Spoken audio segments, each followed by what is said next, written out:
Good evening, ladies and gentlemen. Welcome to another exciting episode of Paul Brown Show. This evening I have as my guest Mr. Larry Rainey. How you doing there, Mr. Rainey? I'm great. And yourself? I'm doing great. Tell the audience a little bit about yourself. I'm Larry Rainey. I'm the executive director of JSTP College Prep. I'm also a youth minister at the Park Church here in Charlotte, North Carolina. Just call myself an individual person who has a concern for youth, trying to get them to the next place in reality. Okay, how long have you been doing this program that you have? We've been doing the program for over 20 years. We started out as a church ministry, and then as the community became more involved and we seen a need to grow, we became a urban ministry, and now we're a 501(c)(3) taking the opportunity of getting kids ready for college. Why is there such a need for this program for our youth? The need for the program is because college counselors are no longer guidance counselors are no longer counselors. They're pupil assigners. Their function more is getting kids ready for curriculum, getting kids ready for career, but not for college. So we do pretty much more than what your guidance counselor will do because we're not concerned about the classes. We're concerned about the reality and creating an atmosphere to get you ready for college. So our need is, there's more of a need for it now because our guidance counselors don't have the time. Most of our guidance counselors have 500 to 1. Meaning that they don't have time to be individually based to get you to focus on that individual group of kids. They focus on the kids who have more special needs than they do the kids getting ready for college. Okay, the college. Why is college so important to not only our youth but any individual? Well, college is a very fiber of our socialization. You'll find that in the past it was an institution of learning for those who want to pursue a higher education or a higher career. But now it's and we both know that it's a business, and we both know that the objective is to make money. However, we have to look at beyond that and look at the fact that what it really creates. It creates an opportunity for network. It creates an opportunity to enhance learning. It creates an opportunity for success. Where no other place did. Careers gave the opportunity, but careers are one track. We've seen in the industrial revolution that careers, when our parents, they worked in auto industry, or they worked in they worked in factories and so on and so forth. And when that industrialization changed, they were stuck, and they found themselves going back to college or to a 2-year technical program, or the very basis of what we're emphasizing. Okay, you have an event coming up.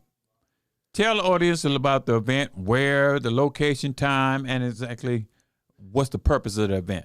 Okay, let me start with the purpose. The purpose of the event, it's a career. It's not a college fair. It's a scholarship fair, meaning that when you go to other events that are produced by other organizations, they can only give you paperwork to invite you to apply for their school. Here, this is an event we've been giving over $20 million in the last 8 years in full rides and acceptances. So every student has an opportunity, be it they have a 4.9 or be it they have a 2.0, have an opportunity getting accepted on the spot, getting scholarship on the spot. And some scholarships may end up full scholarships. To be exact, in our first year, I remember one kid coming in getting 13 full rides. My daughter, who's a sophomore now in college, she walked away with 9 full scholarships. So the opportunity, and here's the biggest premise that we work with. Most kids in this stage right now who are starting to, the seniors that are starting to get involved in college are trying to get accepted. Most of them feel inadequate. They don't feel that they have enough, and everything culminates to all the 12 years that they've been in. So now they're at the point where they're overwhelmed and they're frustrated, and they don't know where they're going to get in or don't know where to fit in at. This is the one opportunity they can come and get at least 1 or 2 acceptances or get the full scholarship. And now they can actually take the challenge on those schools that they had in their repertoire. Okay, when you, as an individual, as a child, if you're preparing to go to college, when, as far as how early should you start preparing to go to college? Honestly, from the first grade. Because, and I say this for this reason, most colleges, or most SAT and ACT, which some schools are starting to do away with, be alert about that. But nevertheless, the vocabulary for the SAT and ACT really starts as early as 2nd grade. when the schools are emphasizing the reading programs, the summer reading programs, and so on and so forth, they're emphasizing that because they want you to be ready for the aptitude to get in college. But when you wait to your sixth grade or when you wait to your ninth grade, you're 5 or 6 years behind the game. So you really have to start as early as second grade, first grade, second grade, getting your students ready. Okay, me as a parent, what are my responsibility as far as ensuring that my child is ready for preparing for higher education? One, your responsibility is making sure you're checking the grades, checking the homework, checking to make sure that they're in a class that's actually challenging them, making sure that the curriculum and the school that they are in is a school that's challenging them and getting them ready for the next level. Two, you pretty much want to make sure that you start talking to them about careers. We don't talk to our kids about career. Right now we talk to them about the internet. We talk to them, or we don't have conversation with them at all. And you'll find that most kids still don't know where they want to go. They don't know what they want to do.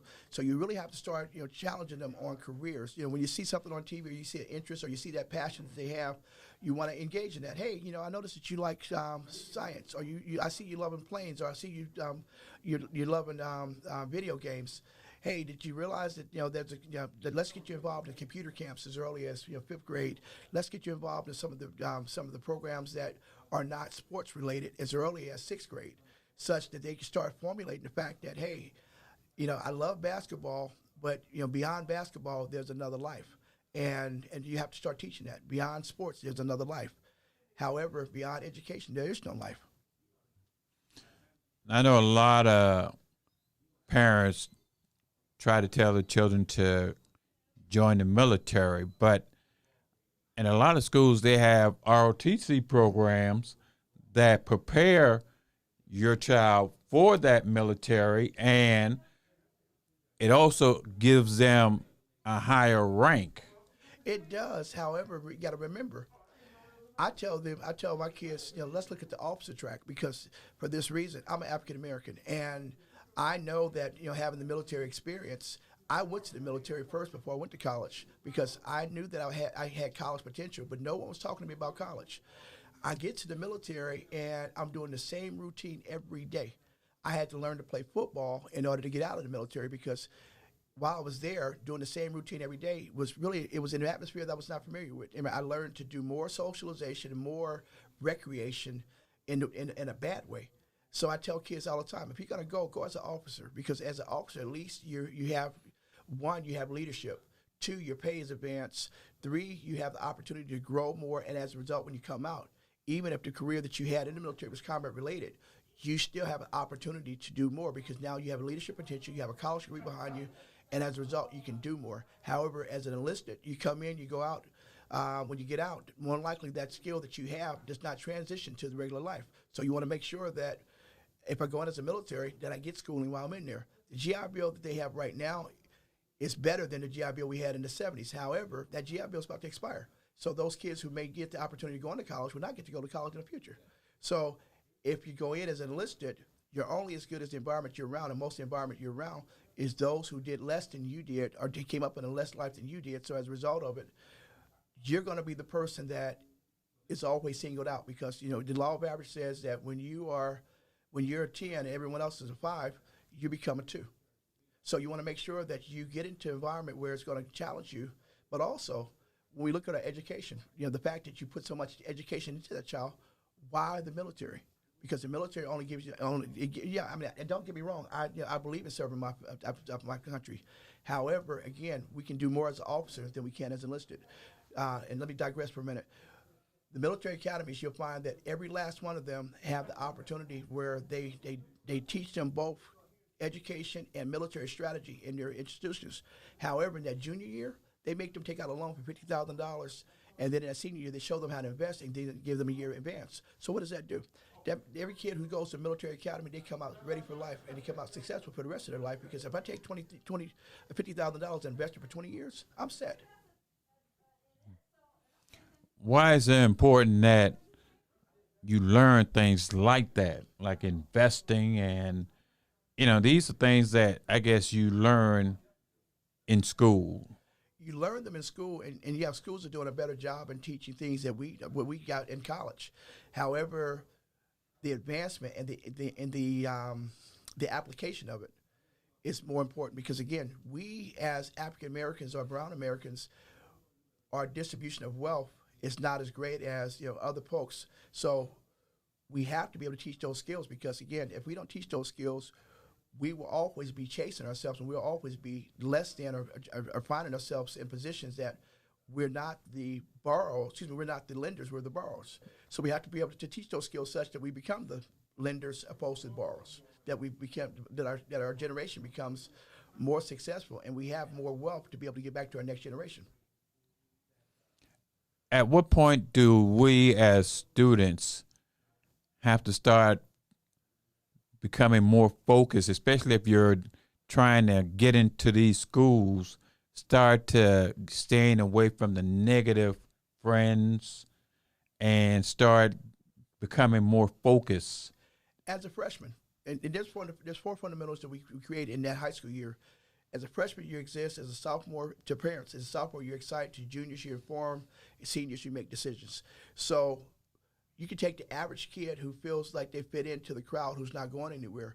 You put them into an environment where kids are striving, kids are learning, kids are trying to grow, and you'll see that kid change. You'll see that kid realize the potential that they have, but also you'll see that kid not look at those kids who are getting in trouble, but look at those kids who are coming to be trying to become successful in their life. But you'll also see that, and we do this all the time. I can take the kid who's struggling in school, I can put him on a college campus, and I can say, hey, whatever the interest is, I like to do this. I'll say, okay, for kids who's struggling real bad, I'll say, see that young lady over there? Go over there and introduce yourself. They go introduce yourself. The young lady gives them an email address, or she gives them a phone number. He comes back with Mr. Rainey. Oh, man, these girls are here like me. Now I got your mind. Now I got you focused in the area you weren't focused on, and now I got you seeing your potential you didn't see before. So now I've got you engaged, and I got you engaged more so now. So when you come back, you're no longer focused on that group of kids that you used to hang around. You're focused on the fact that I got potential, and there's other people who see my potential, and now I'm looking at that potential and trying to get there. So in saying that, as early as ninth grade, you want to start engaging them in the environment. You want to start getting them on a college campus, getting them around kids who are trying to do better than themselves, and that's it's a hard thing to do, so to speak. And this is where parents really have to be really engaged in what the kid is doing, who they're around, and so on and so forth. Because even those kids, even gang members, are going to college now. So, but again, you have to be familiar with what your kid is doing, who's around your kid, and what your kid is receiving. But also, you have to be involved enough to get them around in an environment that's going to produce where they're trying to go to.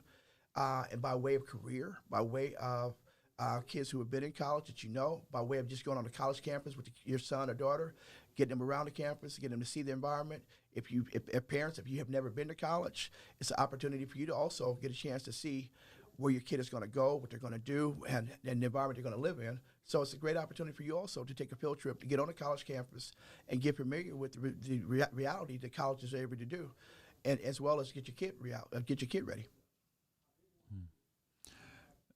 I know we sometimes get caught up in that decision-making process.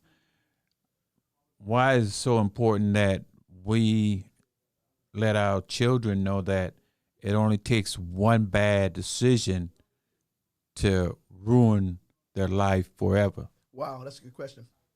One, because you got a lot of kids now, and I taught education for 10 years. They are more prone to the negative than they are the positive. You'll find that the class clown, the kids who are not trying to do the right thing, are more popular than the kids who are trying to do the right thing.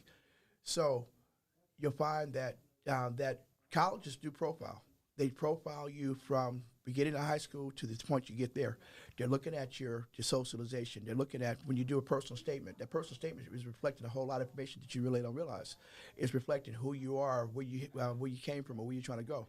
And they'll look at as early as 8th grade to college to see exactly what you're really saying about yourself, but who you really are. But also in that the profile and the fact that that if you had an arrest record, because again we got to be real about this. You don't want a hiccup on your college campus. You don't want a kid who's going to come on here and give you a bad reputation, i.e. Virginia Tech, i.e. Other schools who've had problems that they didn't see coming in. That's an embarrassment to that university or to that brand. So you want to make sure that, so they're actually doing a lot of this profiling to make sure that they are not embarrassed by the kid who comes on their campus. But also in that, they're profiling you, making sure that you don't have arrest records, that you don't have, that you're not in the wrong environment, that you're not producing the wrong, you're not producing the wrong environment to come to their campus. So, but one blemish, just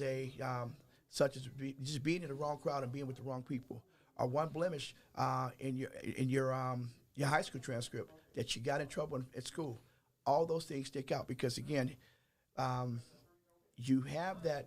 What is it? They say your history follows you, and they believe that you're a repeater of history. So they're going to pay attention to those things that the blemishes in there, and they're going to focus on that. So the bigger name schools will focus on that, and as a result, the bigger name schools you may not get into for making that wrong decision.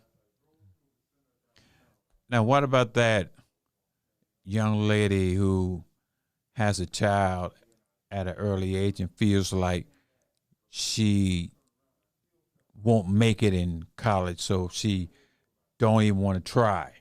I say to her and I say to him, both, still try because you still can. I mean, the opportunity. There's more single parents going to college than ever before. Correct. There's scholarships out there for those who are trying to.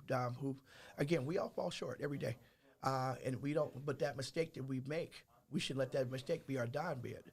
We should still continue to focus on the fact that you are someone and that you have potential.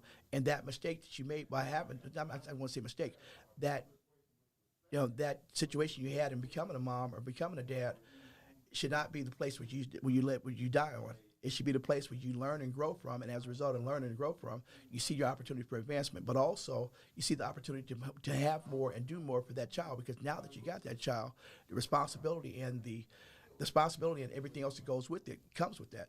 So don't limit yourself. Don't limit the opportunity of trying to go anywhere. Look at the opportunity to grow. Look at the opportunity to grow from the situation you were in and better yourself. But also give that child a chance they were not going to get because you decided you didn't have the opportunity or you didn't have the wits. You'll find the money's there for you. You just have to be able to engage yourself enough to find it. Now, I know we probably feel like a lot of the schools, because of the location that the schools are in, are not getting the same education as other children. What are your views on that, and why should children feel like they should just step it up and just don't let that slow you down? True. And let me speak to that too, because I had this conversation with one of my students today. We look at HBCUs and we feel that they are party schools, or we feel that they are mediocre schools. We feel that they're inadequate, so to speak, to PWIs, predominantly white institutions. That myth is far from it. For example, here in our own state, North Carolina, NC State is probably the most known program when it comes to engineering. A&T is the best program in engineering. East Carolina is probably the best known school for nursing, whereas Winston-Salem State has got a better program. Winston-Salem State is number one in the state when it comes to nursing and physical mathematical sciences. But we don't see that. We don't hear that. We don't, those are things that are not really, really loudly spoken. So in saying that, we can't discount any school. You really have to take a chance to get to know the school and to get to know yourself. And getting to know yourself and where you fit in at is where you go for. But don't discount HBCUs because, again, that HBCU that school may give you a full ride, where the PWI may not give you the full ride. And parents, when it comes down to having that full ride or having no ride at all, you're going to go for where the money's at.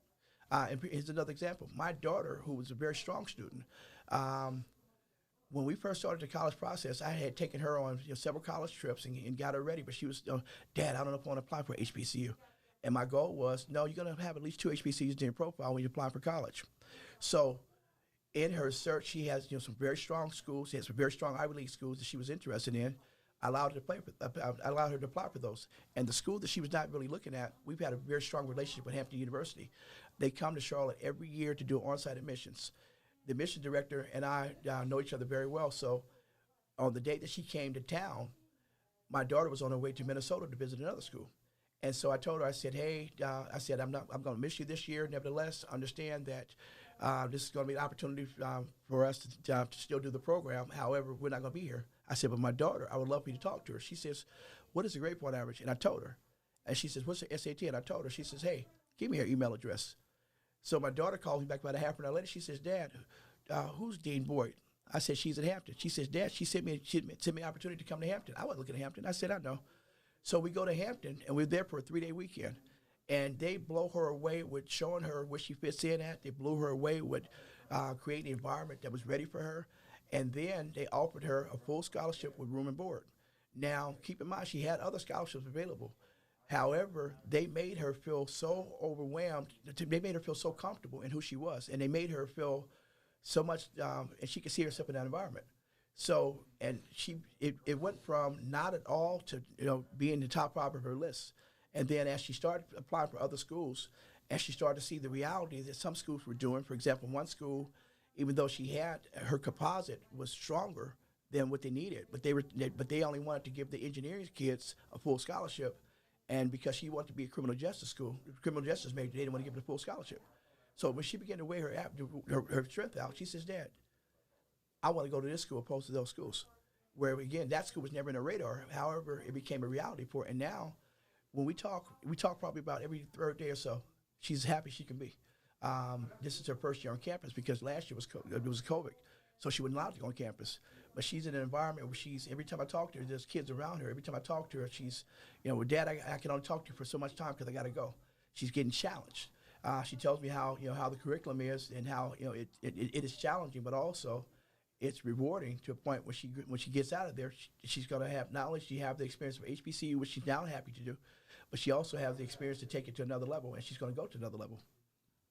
Now, your event coming up again, can you repeat the date, the time, the location, and all that for our audience? Again, the event is going to be on the 7th of October. It's going to be from 5:30 to 8:30 at Johnson C. Smith University. We have right now slated over 39 colleges. I know that our city has another event for the kids to go to that day. But again, that event will only give the kids the opportunity to see colleges but not get admitted. This is an opportunity they'll get a chance to get admitted on the spot. And to be exact, ROTC. ROTC will be there. I know ROTC, FBI, and another federal agency will be there. And the reason I mention ROTC right now because what ROTC did, and it blew me away 3 years ago. We had a kid from one of the schools here. He comes, and this is the first time the ROTC came to that event. He comes, and he's got 2.7 grade point average. And he's going around the room, and his advisor and I, we're talking back and forth. And so the ROTC guy, he comes and taps me on the shoulder. He says, we're about to do a presentation, and we need you to be here. I'm like, okay, I don't know what's going on. So they call the kid forward, and they give him a full scholarship on the spot. And when the kid cried, because the kid was like, oh, my God, I was struggling. I didn't know what I was going to do, so on and so forth. Now the kid, he's at Winston-Salem State on a four-year scholarship. Let me tell you what that does. He gets 4 years of education. He gets at least a salary of $50,000 a year as a military officer. He gets a career as an officer. He comes out of the military, and now not only does he have his college paid for, hopefully he's saved up enough money that he's got money in his bank, and he's got leadership ability. He's got skills that he didn't have before, and now he's able to go to a corporate environment and get a job. So I'm saying that that those are things to expect at this event. Expect to come, expect to get accepted, expect to get money on the spot. But also expect to be amazed in an environment that you're not used to because you're used to going to college fairs and talking to colleges. This is an opportunity you can come to a college fair, get accepted, get money on the spot, and be able to overcome some of the things you're dealing with in the early stages of getting ready for college. Why is it important to come there with an open mind? It's important to come with an open mind because you don't know. Every kid thinks they know where they want to go, but you really don't. Because it's all in hype and it's all in what the school is able to show you that you did not know about that school. So in coming, not only do you come and get exposed, but also for those kids who feel that they know where they want to go and they're very certain about where they want to go, you still want to come because you still want to get the experience of getting a chance to interview, talk to colleges, see what questions they're asking you, see what they're looking at when they look at your transcripts or look at your overall profile, see what they are talking about the other schools are not talking about. But also, if that number one school says no, you got to plan. You got to have a plan B. Come up with a plan such that you can actually engage your plan, try your plan out, and then if it doesn't work, you got a backup plan. I know a lot of friends like going with friends, but why should they be prepared to understand that sometimes they won't be able to go together? Because that process of going to college. I tell my friends, my experience about college and where the kids I grew up with, I still hold them dear. Those that are still here in life. But my college friends are more, I hold them even stronger to me. My fraternity brothers, and those that went through what we went through for those years that we were in college, we're still, for life, we are. So the same thing. When you come there, you need to come, and this is your job. You need to come focused on your job, come to do your job, and that is to get accepted. But coming in a group and coming with other people, you don't come as focused. You come to socialize and have fun and meet guys or meet girls and so on and so forth. You don't want to do that. You want to come engaged, ready to get accepted. You want to come engaged, ready to find yourself, find out what these schools are talking about, find out where you fit in at, such that that you can come and at least walk away with at least acceptances. And a lot of times you've been playing around in class while your friend was actually doing their work, and then you come to the end of the road and you find out they were making the A's and you weren't, and now they're going to a better and you're not. Right. And another thing, I'm glad you pointed that out, because even a 2.0 grade point average at this event will get you at least accepted into some of these colleges. But again, if you don't come, you won't know, and you won't have that opportunity. For those who may found themselves struggling, and again, and I'm saying that because I was one of those kids in high school that I knew I had potential, but my grades didn't show it. And then I go to vocational school for a year, and I had 3 classes, and it averaged out, that 1 F that I got averaged out for a whole year. So that brought my grade point average down. So that was another reason I struggled, looking at, am I college material? But for those kids who feel that, inadequate or feel that they don't have it, they need to come, because they need to come and realize that their potential is still great. And to be exact, we've had a kid who had a 1.4 grade point average show up at one of these events, get into a 4-year college and walk away, and they're doing extremely well now in life. Mr. Rainey, we're running short on time. If someone want to get in contact with you, how would they go about doing that? They can reach us either on our website. Our website is www.jstpcollegeprep.com, or they can call us. Our number is 704-458-4259, or 980-272-1967 is our number. Thank you, Mr. Rainey. Thank you, ladies and gentlemen, for watching the show, and you be encouraged.